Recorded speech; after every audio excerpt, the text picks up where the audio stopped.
Nathalie Savario, bonjour. Marichou Dariran, bonjour également. Bienvenue au Connecteur pour un moment, je pense, assez rare. C'est la première fois que l'on accueille deux femmes assez exceptionnelles. Nathalie, vous êtes présidente de l'association Life is Rose. Vous travaillez à travers cette association pour lutter contre la précarité sociale des personnes qui ont vécu ou subi un cancer. Marichou, vous êtes quant à vous fondatrice de Keep a Breast, dont le but est de sensibiliser les jeunes femmes en particulier à adopter en fait un mode de vie sain et à prévenir cette terrible maladie qui est le cancer du sein. Exactement. Nathalie, plus précisément, qui êtes-vous? Quel est votre parcours? Et qu'est-ce qui vous a amené à conduire ce projet? Je suis une maman, une professionnelle, une femme qui a fait des études, qui était notaire, qui était maman d'un petit garçon de 7 ans et qui pensait que le cancer ne la toucherait pas, qui pensait que quand on a beaucoup travaillé, qu'on a fait des études, qu'on bosse beaucoup, qu'on est plus ou moins protégé. Et puis au final, on se rend compte que dans son parcours, il peut y avoir des points d'arrêt. Et ces points d'arrêt, en ce qui me concerne, à 34 ans, ça a été un premier cancer qui a mis à mal toutes mes croyances. Et j'ai découvert qu'à 34 ans, on peut tout perdre du jour au lendemain parce que la maladie s'invite dans votre quotidien. Donc on perd déjà sa féminité, certes, mais on perd aussi ses repères. On ne perd pas ses compétences professionnelles, mais par contre, le regard des autres fait que vous avez la sensation d'être diminué, d'être moins compétent, d'être moins présent, ce qui est vrai, mais ce n'est pas parce qu'on n'est pas présent qu'on n'est pas compétent. On l'a vécu avec le Covid, on s'est rendu compte qu'on pouvait travailler très efficacement depuis ailleurs qu'un bureau. On perd ses relations ? On perd ses relations. Oui, parce que ça fait peur, parce que le mot cancer fait peur. On a beau être au XXIe siècle, on sait très bien que quand les gens vous disent « Oh là là, t'as l'air fatigué », ouais, j'ai un cancer. Alors là, il y a une espèce de recul qui se fait. Donc oui, c'est compliqué. Et puis bon, comme je fais jamais les choses à moitié, c'est peut-être en ça que je suis exceptionnelle d'ailleurs, c'est que je m'en suis fait un deuxième cancer, 1 an et demi après. Donc là, c'était plus le sein, c'était les ovaires et l'utérus. Et là, je me suis dit « Ah ouais, en fait, c'est pas terminé ». Donc là, mon compagnon a eu peur, je pense, comme beaucoup de gens, comme mes associés, voilà. Donc tout ce qui paraissait évident du jour au lendemain est devenu un vrai parcours du combattant. Ce qui a fait que, en cherchant un petit peu, je me suis rendu compte que la précarité qui était générée par cette maladie n'était absolument pas abordée, nulle part. On n'en parlait pas. Donc j'ai créé Life is Rose avec l'aide de quelques amis qui m'ont soutenue, qui m'ont hébergée, parce que j'ai perdu mon logement, je me suis retrouvée à habiter chez des amis. Et j'ai créé Life is Rose avec pour vocation l'accompagnement, non pas de la personne malade, mais l'accompagnement de la cellule familiale. Donc en fait, tous les cancers sont concernés, et pas que ceux des femmes. Au final, on a commencé par les femmes, mais petit à petit, on s'est rendu compte que tous les cancers étaient concernés par la précarité. Et aujourd'hui, Life is Rose accompagne plus de 3 000 à 5 000 familles par an, en fonction des années, pour leur permettre à ces familles, non pas d'être soignées, parce que ça c'est le rôle de nos médecins, de nos soignants, et qui font un travail incroyable, mais de garder un logement, de manger, de payer ses factures, de payer la garde des enfants le temps qu'on aille se faire soigner. Donc de payer toutes ces choses qui nous paraissent tellement évidentes au quotidien, mais qui deviennent une vraie difficulté en période de maladies graves, comme le cancer. Marichou, je pense que vous aimez la même couleur que Nathalie, le rose. Oui, tout à fait, bien sûr. Du moins, vous l'avez adopté. Exactement. Et donc, vous, votre parcours, quel est-il? Alors, j'ai un parcours très différent. Moi, je suis d'une famille à l'origine de Bayonne, mais je suis née en Afrique.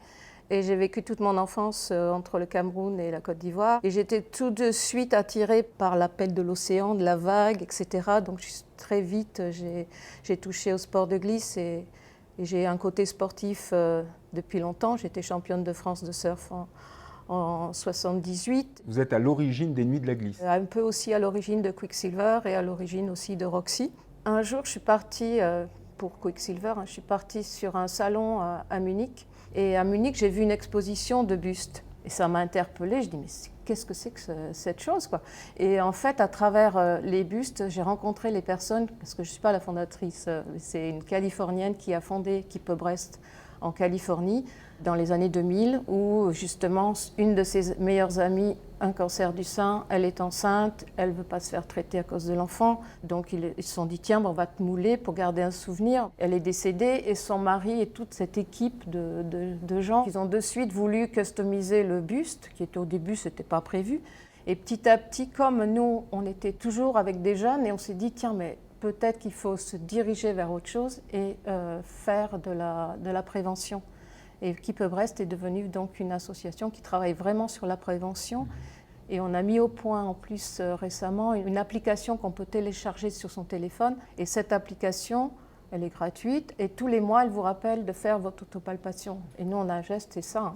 Puis si c'est pris à temps et si on peut sauver une ou deux vies, ben le travail, il est fait. Alors l'une comme l'autre, vous travaillez beaucoup sur la pédagogie. Nathalie, il y a des actions particulières que vous avez lancées récemment ou que vous allez lancer qui méritent d'être mentionnées? Alors des actions, on en a lancé beaucoup en 10 ans, puisque Life is Rose a 10 ans maintenant. On a lancé pas mal de choses, notamment la problématique assurantielle, c'est-à-dire qu'on est à l'origine de la prise de conscience du manque de réalisme sur le fait que le cancer touche de plus en plus de personnes jeunes, femmes et hommes, et qu'on ne peut pas expliquer à quelqu'un quand il a 40 ans qu'il ne pourra plus remplir le moindre projet dans son existence. Donc toute la partie assurantielle avec la création d'Assurose dont je suis à l'origine, mais pas que. Aujourd'hui, les banques ont pris conscience de tout ça avec la suppression des questionnaires de santé sur un certain nombre d'emprunts jusqu'à un certain montant. Alors ce n'est pas la panacée, mais au moins ça a le mérite d'exister. Donc on fait des progrès petit à petit. Sauf que tout ça, ça reste des pansements sur des jambes de bois. Il faut aller beaucoup plus loin. J'ai compris que vous étiez en train de créer, ou vous avez déjà créé, un outil d'échange, de partage. Tout à fait. Donc cet outil est en place ou... Alors cet outil est en train d'être mis en place. C'est une application qui repose sur un double dispositif connecté, qui est à la fois une application et à la fois un logiciel de gestion pour les travailleurs sociaux, qui permet à la fois d'avoir un lien entre la famille, à partir du moment où elle apprend qu'elle va être touchée malheureusement par une situation de difficulté de santé, notamment le cancer, et qui va être lié automatiquement à un travailleur social dans le centre de prise en charge où va se trouver la personne touchée par le cancer. Tout ça en permettant, sur la partie application destinée aux familles, de centraliser l'ensemble des ressources, des outils et des associations existantes qui permettent aux familles et aux patients de trouver de l'information. Et pour éviter de chercher, nous lancerons en janvier une application que je suis en train de coder qui s'appelle PRISCA, Prise en charge sociétale des cancers et maladies ALD, qui sera donc un outil de centralisation, d'échange avec les associations, avec les outils ressources des industriels, mais aussi des soignants, et avec un lien automatisé avec les travailleurs sociaux. Bon, on en fera la promotion. C'est gentil, merci. Marichou, vous êtes partie du sport, vous êtes arrivée à l'art, Boobies Art démarre. Tout à fait. C'est ça? Oui. Pouvez-vous nous en dire plus?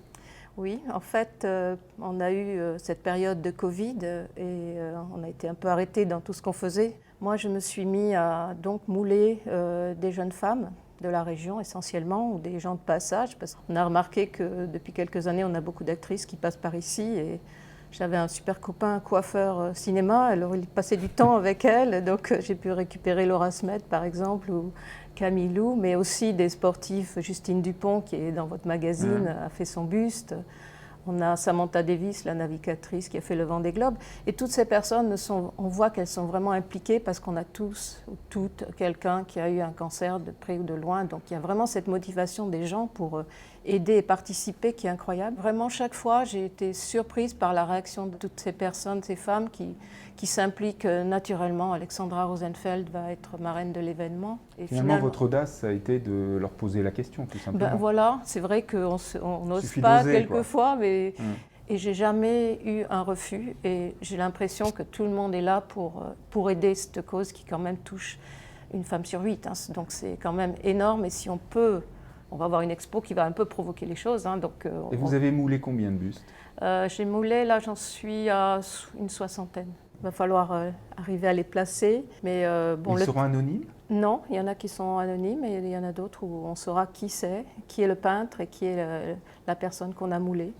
Donc il y aura tout un parcours aussi. C'est une démarche que vous avez eue à la fois avec les artistes et à la fois avec les modèles. Oui, tout à fait. De choisir si les personnes voulaient s'afficher ou pas. Exactement, tout à fait. Pour nous, c'est important aussi de montrer, il y aura des bustes avec une seule un seul sein ou pas du tout de sein, parce qu'il y a aussi maintenant certaines personnes qui préfèrent ne pas être reconstruites, mais qui sont quand même fiers de montrer leur corps et qui passent au-delà.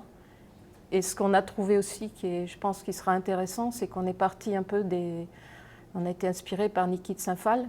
Et donc, on a pris le thème un peu des nanas, les grosses nanas, les gros corps, et l'expo s'appellera The Dancing Nanas. Et en fait, c'est pour dire qu'au-delà du cancer du sein... Il y a tous les corps. Voilà. Donc, et tout s'assume. Tout s'assume. L'audace aussi, c'est peut-être toutes ces personnes qui vont dans la même direction et qui participent. Moi, je trouve que c'est une vague formidable pour passer ce message. Nathalie, vous partagez cette idée d'audace collective finalement parce que vous avez fait preuve d'audace à un moment donné de votre vie, je pense que c'est toujours le cas. La couleur jaune, vous aimez le rose, mais manifestement vous aimez le jaune. J'aime la couleur en général. Voilà. Et qu'est-ce qui a, dans votre parcours, qu'est-ce qui pour vous vous fait dire « là j'ai fait preuve d'audace » ? Franchement, je crois que la première fois de ma vie où j'ai vraiment fait preuve d'audace, c'est quand j'ai accepté de parler de ce qui était en train de m'arriver. Et ça a été très dur, psychologiquement et personnellement, d'accepter de reconnaître que j'étais en train de tout perdre, que j'allais me retrouver dans une situation extrêmement compliquée avec mon fils. J'ai fait preuve d'audace parce que j'ai accepté d'affronter une profession qui ne comprenait absolument pas ce qui était en train de se passer. Et j'ai fait preuve d'audace parce qu'en effet, j'ai accepté de parler d'un sujet dont personne ne parlait à l'époque. Je ne vous cache pas que les premières fois où j'en ai parlé, ça ne s'est pas très très bien passé, notamment avec les soignants. Le chirurgien qui m'a opéré, qui aujourd'hui est devenu un ami et quelqu'un avec qui je peux échanger, mon oncologue aussi, qui sont des vrais soutiens et de l'association et de mon parcours, parce que je suis toujours sous surveillance, c'est quelqu'un qui au départ n'a pas compris. Il n'a pas compris qu'en fait j'étais en train de tout perdre et que je me soignais, mais qu'à côté de ça j'avais un frigo vide, j'avais plus de quoi acheter à manger et que j'étais en train de perdre mon logement et mon travail. Donc, et la première fois, tous ces médecins extraordinaires ne se sont pas rendus compte que soigner quelqu'un qui va se retrouver sans logement, sans de quoi manger, sans de quoi assumer son quotidien, ben en fait on n'a plus envie de se soigner. Mais on fait comment dans des situations comme ça ? Eh bien on se débrouille. Ouais. Eh bien, on se débrouille parce que je ne suis pas quelqu'un qui sait demander de l'aide. Je n'ai pas su le faire. C'est pour ça que j'ai créé Life is Rose. Parce que je me suis dit, il faut permettre aux gens... Il y a plein de gens comme vous, oui. C'est ça ? Oui. Plein de gens qui n'osent pas. Le cancer, c'est 3 millions de Français. Sur ces 3 millions de Français, aujourd'hui, vous en avez 1 sur 3 qui perdra son travail ou qui va perdre la moitié de ses revenus pendant la maladie. Donc, en fait, on ne se rend pas compte, mais la simple perte de revenus pour un arrêt de travail un peu long a une conséquence sur la vie de tous les jours aujourd'hui. Et 99% des familles que nous accompagnons chez Life is Rose, qui sont nationales, et c'est-à-dire que nous aidons des familles partout en France, sont des gens qui travaillent et qui sont en difficulté.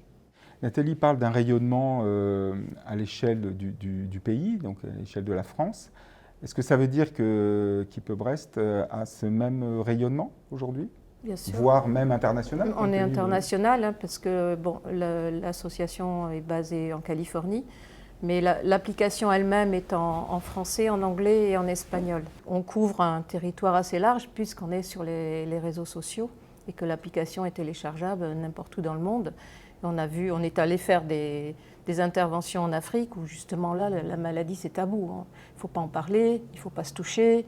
Donc il y a vraiment des barrières qu'il faut transgresser et il y a un travail phénoménal à faire. Et donc nous, on est une toute petite association, mais heureusement qu'on a les réseaux sociaux et qu'on peut justement partager cette application sur les réseaux sociaux, disponible sur n'importe quel téléphone. Donc le but, c'est vraiment de donner aussi des messages de prévention. Nous, notre objectif, c'est que chaque femme et chaque jeune femme, jeune fille, mère, grand-mère, n'importe qui, puisse communiquer ce message et que un maximum de personnes téléchargent l'application, pratiquent l'autopalpation, parce que bien sûr, le remède, c'est la prévention. Hein. Et je pense que par rapport à ce que vous faites, et l'une et l'autre, il y a... le jeu des solidarités entre les structures, entre les entités, à chaque fois qu'il y a plein de synergies à trouver entre les acteurs. C'est pour ça aussi qu'au Connecteur, on voulait jouer notre part dans l'exercice. Le Connecteur a à peine 1 an et la première chose que l'on a fait, c'est d'être partenaire d'Octobre Rose. C'est vrai que l'an dernier, quand j'ai vu le bâtiment en rose, ça m'a touchée. J'étais vraiment contente de voir ça. Et puis, j'ai trouvé ça formidable et j'ai trouvé le lieu magique. Puis c'est quand même un lieu de vie. Et c'est ça qu'il y a de bien aussi, c'est que c'est un lieu de passage. Donc, c'est pas une galerie d'art, c'est vraiment avec des événements comme vous le faites récemment. Je trouve que c'est intéressant justement d'amener une autre catégorie et des de initiatives personnes. Ouais. comme les vôtres Ouais. vont aussi permettre d'ouvrir ce lieu. Tout à fait. Parce que il faut des moments rares comme ceux que vous allez organiser, des moments de rencontre comme celles qu'on est en train de faire, que l'on va largement faire rayonner pour montrer que le connecteur, c'est aussi un lieu ouvert à tous et ouvert sur son territoire et ouvert sur des initiatives merveilleuses comme celle des vôtres. Merci à l'une et à l'autre pour cet échange. Merci et puis, bonne chance à vos initiatives. Merci beaucoup. Merci beaucoup.